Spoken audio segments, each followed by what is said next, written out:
Gemini, hello there, my beautiful friends. We're going to do your general tarot reading for mid-October 2024. Thank you so much for joining me today. You know, I appreciate each and every single one of you. So let's get right down to business as always and start you off with an oracle card here, just so we can dip our toes in the energy and see what's happening for the lovely Geminis. Hope you're all doing fabulous and fantastic, my friends. Let's get it going, my guides. Talk to me. What do we got for the Gemini collective here in mid-October, Libra season? What's happening? What energies, messages, insights can we take a little peek at? And yeah, we're just going to take a real quick look at this first card. Then we'll get into the full reading itself. At the very end, I'll pull you a bonus card from the Shadowland Tarot, just to see what might be in the shadows or what shadow work you can lean into, which is always interesting. But let's get it going here. Let's rock and see what we got for Gemini in mid-October. What's going on with one of your fellow air sign seasons here? So what's going on with Gemini, please? Thank you. Okay. Yeah, and I've been seeing this for all the fire and air signs. It seems like the energies that have been leading off are very much water sign type of energies, which isn't a bad thing. Like, it's very much in the headspace, very imaginative, etheric type of energy I'm picking up here on the front end. And I will definitely explain why. Before we do, though, if you're new here, I'll be speaking about the October subscriber surprise towards the end, so you might want to check that out. And also, if you could kindly illuminate that like button by tapping it right on its third eye, you know, I'd greatly appreciate it. But enough of the promo, into the reading. Let's talk more about this card. One of my favorite little cards here, because we see depicted two little clown ballerina ladies there, and one is taking a little nap, little snooze. The other one is up here walking the tightrope. So as I was saying, this is very much a headspace type of energy. I liken it to like the Four of Cups within the tarot deck. I don't think these are two separate people. I feel like this one is daydreaming and imagining about this. So for a lot of Geminis, maybe you're living in the future a little bit. Maybe you're planning on what's to come, how's something going to turn out, thinking towards the future as opposed to the present or the past. Now, I make no judgment towards that.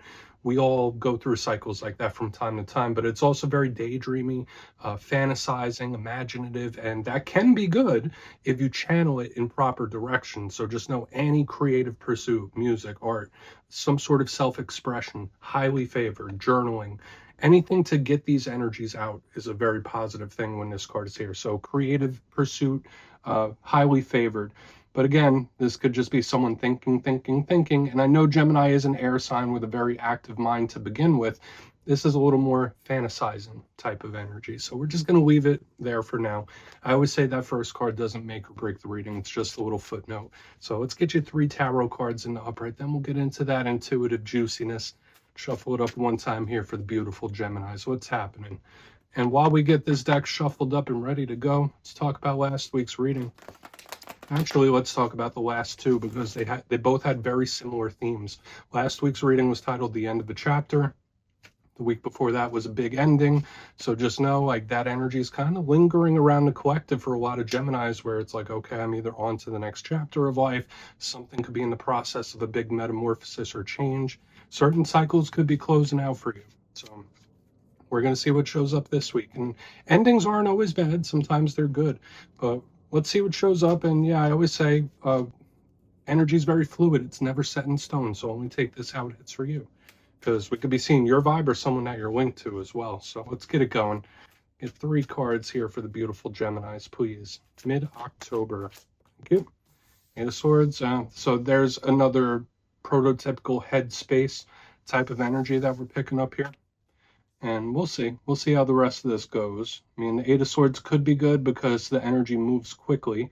And I'll discuss that a little more as we progress through the reading. Let's get 2 more cards to start. What do we have here for Gemini, please? Thank you. Okay, 3 of Pentacles. Needing, wanting assistance or help, possibly. That could be career focus or a big chunk of you as well. Let's get 1 more. And we'll piece it all together. Thank you. 5 of Swords.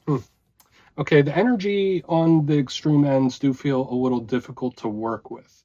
Okay, and we will talk about it further. Let's go through. I'll give you some of the classical meanings and archetypes. Then we'll get into that juicy intuitive stuff.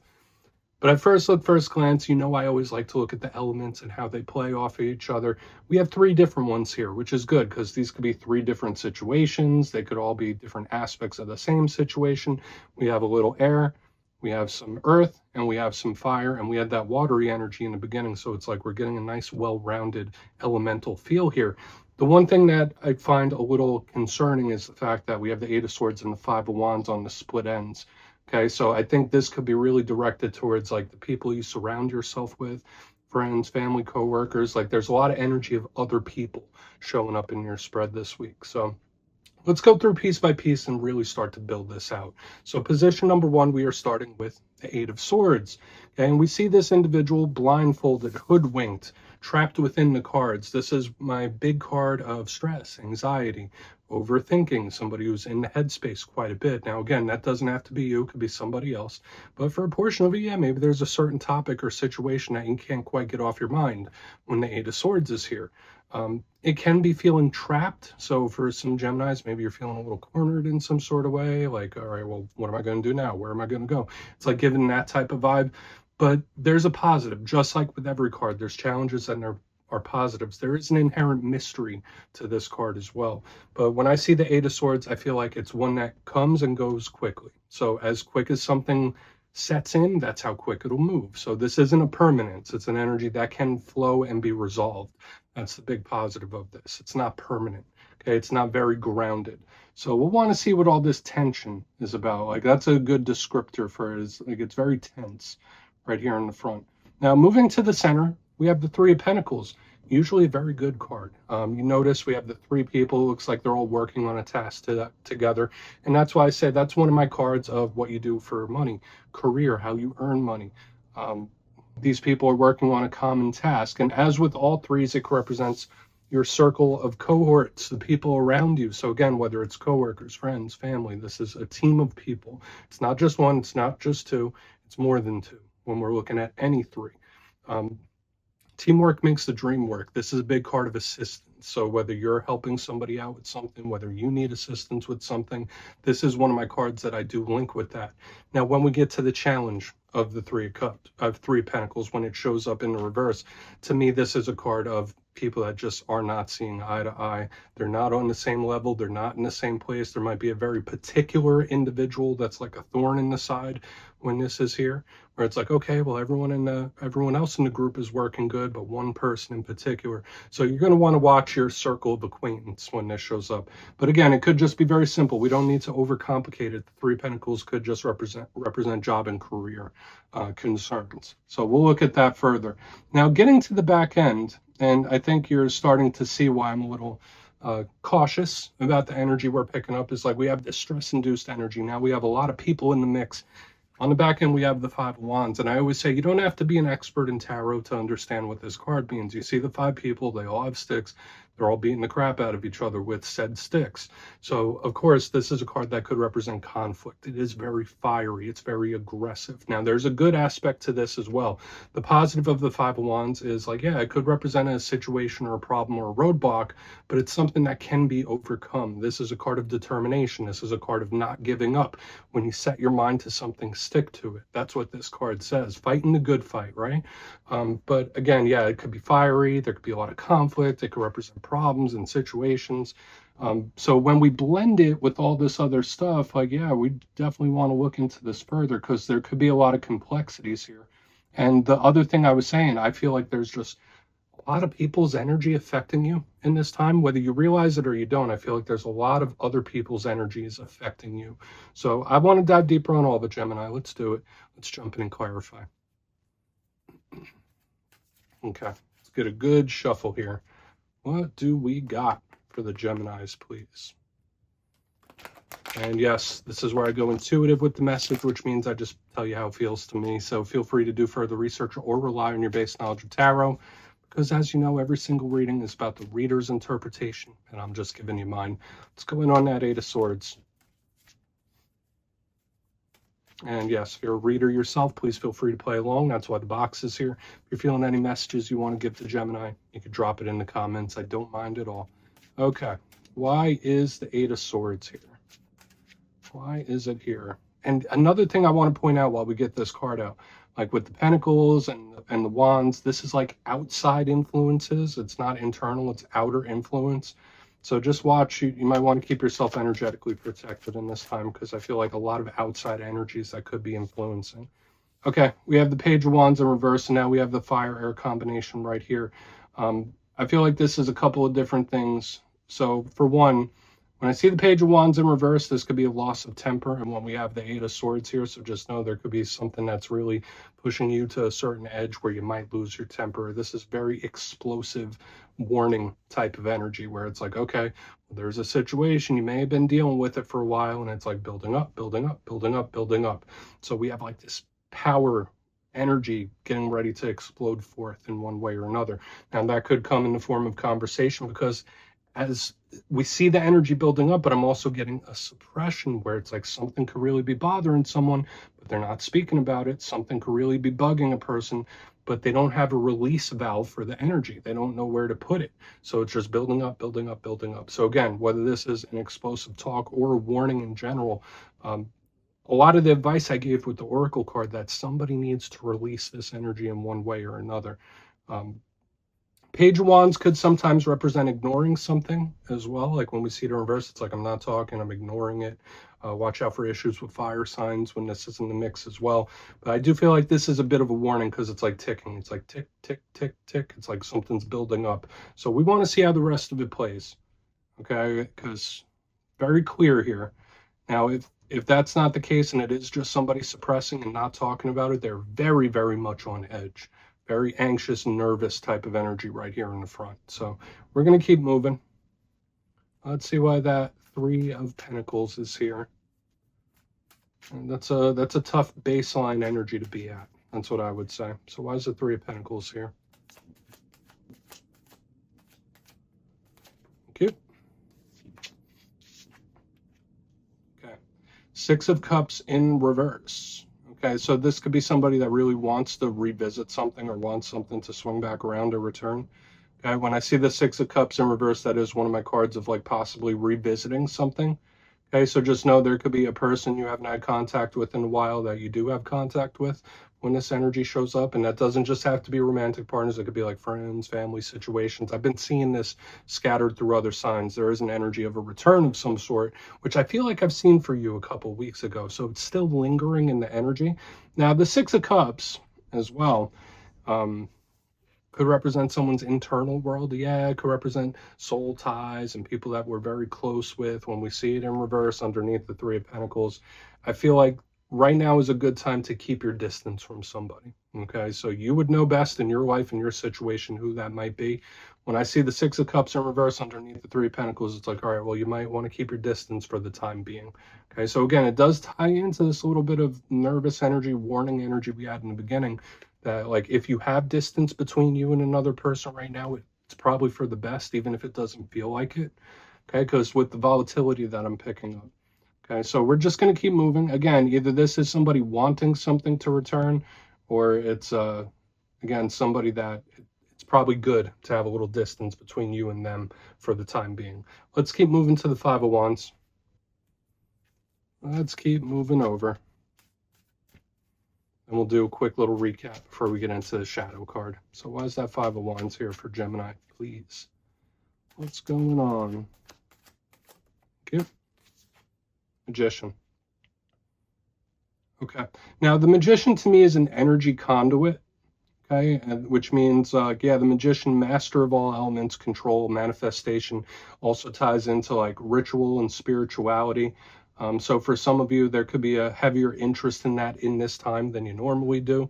But when I see the Magician like channeling this energy, I think that's a must. So again, if you're experiencing any of these energies that we were already discussing, you got to find a way to release it. Not just release it and just let it go and fly away like a butterfly.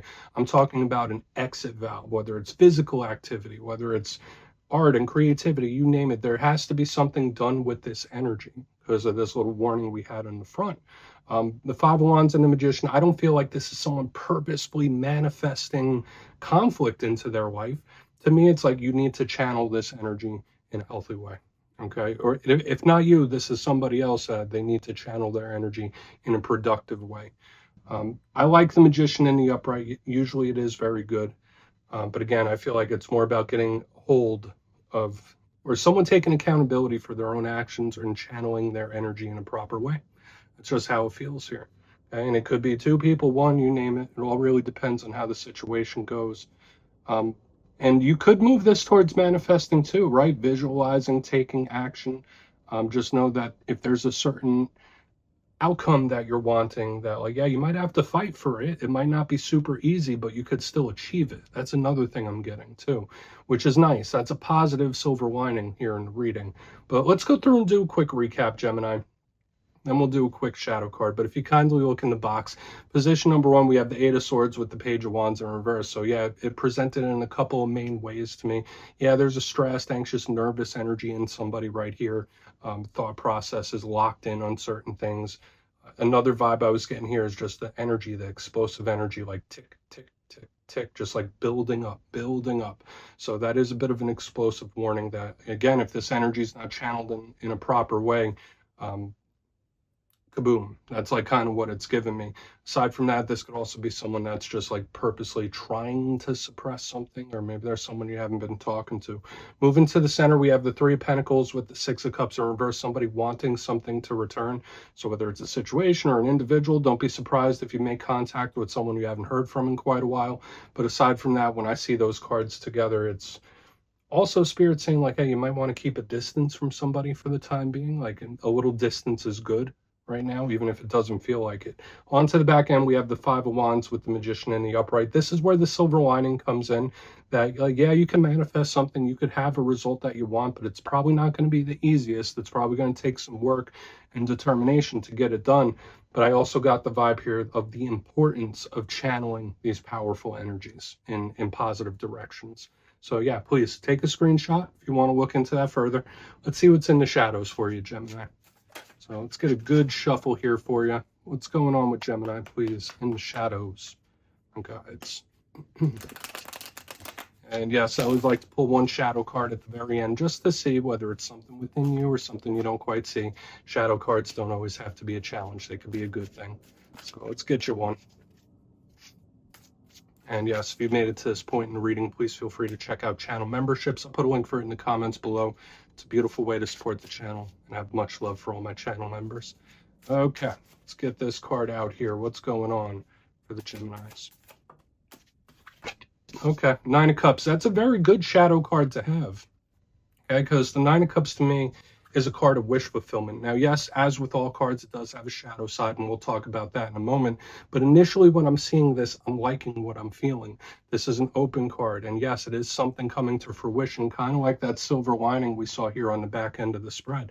It's like, oh, yeah, if you want it enough, you can make it happen. Now, the Nine of Cups, aside from the wish fulfillment, it's welcoming, it's opening, it's open. So for some of you, like, yeah, maybe you need to be open to a situation a little more. I mean, I'm not judging or going to guess too much about that.